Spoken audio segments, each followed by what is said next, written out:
as he was talking about his story and how he went from a 10-year-old kid that was talking about being a lawyer to actually becoming a lawyer. And I don't know if anyone caught it. What was one of the most important things that Ben mentioned? You might not know that. Because it's so important. What was one of the most important things that Ben said? He said a couple things, but it was a couple. All right, Mr. Deja, what did you hear that was the most important? I don't think he said his family graduated.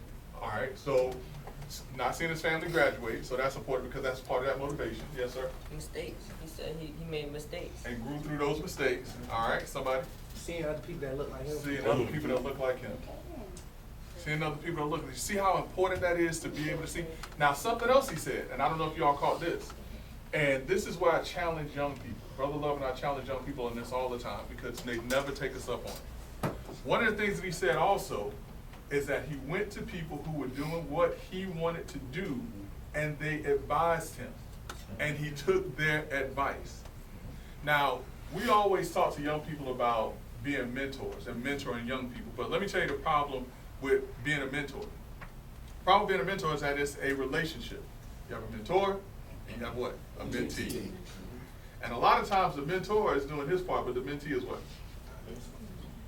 So it has to be a relationship where if you have someone where you're saying that you want to do something, you have to also do your part as a mentee.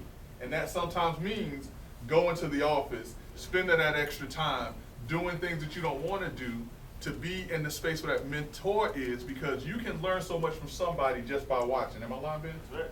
Just being around them, watching them, seeing how they was working, seeing there was a guy in there who was just finished his first year of law school, and I was going into my last year of undergrad. And I'm seeing what he was doing, so I told him, I said, hey, you just finished this first year, so you got to tell me everything I need to know going into this first year. And I bugged him every single day.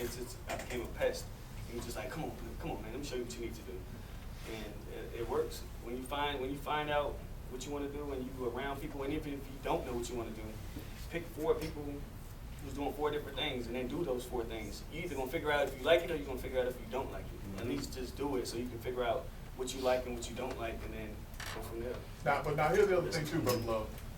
And I know Brother Scott here personally, and I'm upset with him right now.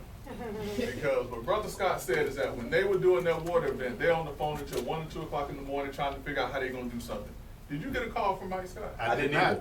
Did you get a call from Mike Scott? I get a call from him a lot, but I didn't get that call. But I'm sure we're gonna get a call now. Even Mr. Scott, I want y'all to understand that even Mr. Scott has people that he can lean on, and he forgot that he has people that he can lean on too. See what